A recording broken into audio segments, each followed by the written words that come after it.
Hello guys, നമ്മുടെ പുതിയൊരു വീട്ടിലേക്ക് എല്ലാവർക്കും സ്വാഗതം. നമ്മളിന്ന് ചെയ്യാൻ പോകുന്നത് എഗ് ബുർജി ഗ്രേവിയാണ്. നമ്മൾ എഗ് ബുർജി ചെയ്യാറുണ്ട്, പക്ഷെ അതിന്റെ ഗ്രേവി ചെയ്തിട്ടില്ലല്ലോ. സോ അത് ഒരു വെറൈറ്റി ഡിഷാണ്. നമുക്കൊന്ന് ട്രൈ അടിച്ച് നോക്കിയാലോ അപ്പോൾ. സോ അതിനായിട്ട് 2 സവാള എടുക്കാം നമുക്ക്, എന്നിട്ട് അത് അരിഞ്ഞെടുക്കാം. പിന്നെ പാനിലോട്ട് ഒരു 2 to 3 ടേബിൾ സ്പൂൺ അല്ലെങ്കിൽ 1 ടേബിൾ സ്പൂൺ ജസ്റ്റ് ഓയിൽ ഒഴിക്കുക. എന്നിട്ട് നമുക്ക് പാനിൽ ഫുള്ളും ആവുന്ന പോലെ ആക്കുക. ഒരു 3 മുട്ട, അത് നമ്മുടെ ചോയ്സാണ്. അപ്പോൾ ആൾക്കനുസരിച്ച് നമുക്കൊരു, ഞാനിപ്പോൾ ഒരു 3 മുട്ട എടുത്തിട്ടുണ്ട്. നിങ്ങൾക്ക് ഇപ്പോൾ ആവശ്യം അനുസരിച്ച് നമുക്ക് കൂട്ടാം കുറയ്ക്കാം എല്ലാം ചെയ്യാം. സോ ഒരു 3 മുട്ട ഞാൻ എടുത്ത് പൊട്ടിച്ച് ഒഴിച്ചിട്ടുണ്ട്. അതിനുശേഷം അതിൻ്റെ ചെറുതായിട്ടൊരു ഉപ്പും അത് ഒരു കുറച്ച് ഉപ്പിടാം. ഒരു 1/4 ടേബിൾ സ്പൂൺ ഉപ്പും കൂടി ഇട്ടിട്ട് നല്ലോണം ഒന്ന് വഴറ്റിയിട്ട് അതൊരു ബുർജി സ്റ്റൈൽ, നമ്മൾ നോർമലി ചെയ്യുന്ന ബുർജി സ്റ്റൈൽ പോലെ ഒന്ന് ആക്കുക. ഒരു 1 to 2 മിനിറ്റ്സിനുള്ളിൽ അത് നമ്മൾ വിചാരിച്ച പരുവത്തിലെത്തും. ഈ ഒരു കൺസിസ്റ്റന്റ് എത്തുമ്പോൾ കുറച്ച് ഫ്ലെയിം കൂട്ടി വയ്ക്കുക. എന്നിട്ട് നമ്മൾ പിന്നെയും കുറച്ചും കൂടി നേരം ഇത് ഇളക്കി ഇതാക്കുമ്പോൾ അതൊരു വിട്ട് വരും. ഇങ്ങനത്തെ ഒരു കൺസിസ്റ്റന്റ് എത്തുമ്പോൾ നമുക്ക് ഏകദേശം അറിയാം ഇതായിന്ന്. പിന്നെ നമുക്ക് ഇത് ഓഫ് ചെയ്യാം, തീ ഓഫ് ചെയ്തിട്ട് നമുക്ക് വേറൊരു പാൻ വയ്ക്കാം. എന്നിട്ട് അതിലൊരു 2 ടേബിൾ സ്പൂൺ ഓയിൽ ഒഴിക്കുക. അതിൻ്റെ 2 ടേബിൾ സ്പൂൺ ഓയിൽ ഒഴിച്ചതിന് ശേഷം ഒരു 1/2 ടീസ്പൂൺ ജീരകം കുറച്ചിടാം നമുക്ക്. പിന്നീട് 2 ഏലക്ക, 2 ക്ലവ്, പിന്നെ ഒരു ബേ ലീഫ്. നമുക്ക് ഇത് മതി മസാലയ്ക്കായിട്ട്. നമുക്ക് എന്നിട്ട് ജസ്റ്റ് ഒന്ന് വഴറ്റി കൊടുക്കാം. എന്നിട്ട് ഇതിൻ്റെ ഒരു ചെറിയൊരു കളർ ഗ്രേഡ് ചെറുതായിട്ട് മാറുമ്പോൾ നമ്മൾ എടുത്തു വെച്ച മുറിച്ച് വെച്ച ഉള്ളി നമുക്ക് ഇതിൽ ചേർക്കാം. എന്നിട്ട് നല്ലോണം ഒന്ന് വഴറ്റുക. നമുക്കതിന് കളർ മാറുന്നവരെ വഴറ്റേണ്ടത്. സോ ഞാൻ ജസ്റ്റ് ഫോർവേഡ് ചെയ്യുന്നുണ്ട്.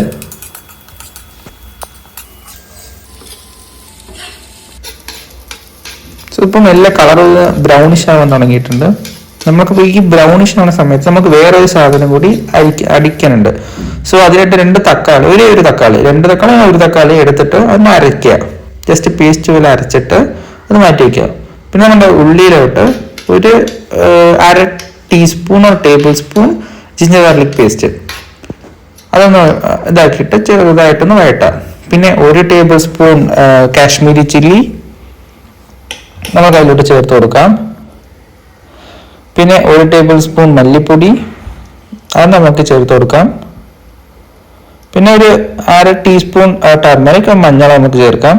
പിന്നെ ഒരു 1/4 ടീസ്പൂൺ മറ്റേ ജീരക പൗഡർ അത് നമുക്ക് ചേർത്തിട്ട് നല്ലോണം ഇളക്കി കൊടുക്കാം. അതിൻ്റെ ഒരു പച്ചമണം പോണവരെ നമുക്കൊന്ന് ഇളക്കി കൊടുക്കണം. എന്നിട്ട് നമ്മൾ ആ പേസ്റ്റ് ആക്കി വെച്ച ടൊമാറ്റോ ഇതും നമുക്ക് എടുത്ത് ഒഴിക്കാം അതിലോട്ട്.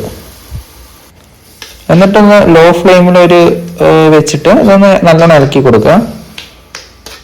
ഇതിൻ്റെ ഒരു പച്ച മണം പോവും, അതുവരെ നമുക്ക് ഇളക്കി കൊടുക്കണം. ഒരു 2 മിനിറ്റ് ടു ഒരു 5 മിനിറ്റിനുള്ളിൽ നമുക്ക് ഇത് ഹാഫ് കുക്ക്ഡ് ആയി കിട്ടും.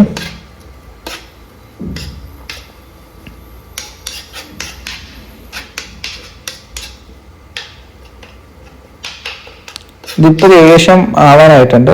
സോ നമ്മൾക്കൊരു 2 ഗ്ലാസ് വെള്ളം ഒഴിക്കുക അതിലോട്ട്. 2 ഗ്ലാസ് പറഞ്ഞാൽ 2 കപ്പ്. പിന്നെ നമ്മൾ ഇതിൽ ഉപ്പിട്ടുണ്ടായിരുന്നില്ല, സോ നമുക്ക് ഉപ്പും കൂടി അതിലിട്ട് കൊടുക്കാം.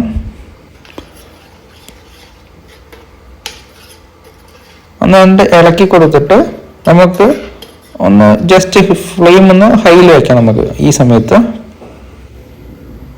എന്നിട്ട് അതിലോട്ട് ഒരു 1/2 table spoon garam masala powder കൂടി നമുക്ക് ചേർക്കാം. അതൊരു നല്ല ടേസ്റ്റ് ചെയ്തതിന് നമ്മളുടെ കറിക്ക് നല്ല ടേസ്റ്റും മണവും നൽകും. സോ ഒന്ന് തിളയ്ക്കാൻ വിടുക. എന്നിട്ട് ഒരു ഓയിൽ, നമ്മൾ ഒഴിച്ച ഓയിലെല്ലാം ഇതിന് കറിൻ്റെ മേലെ വരും. അതാണ് ഏകദേശം ചൂടായി നല്ല തിളച്ചെന്നുള്ളൊരു പാകം.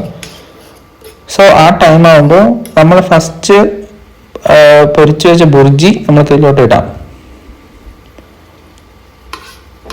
നമുക്കെല്ലാം അങ്ങനെ ഒന്ന് വിളർത്തിയിട്ട് ഫുള്ള് ഇട്ട് കൊടുക്കുക അതിലോട്ടേക്ക്.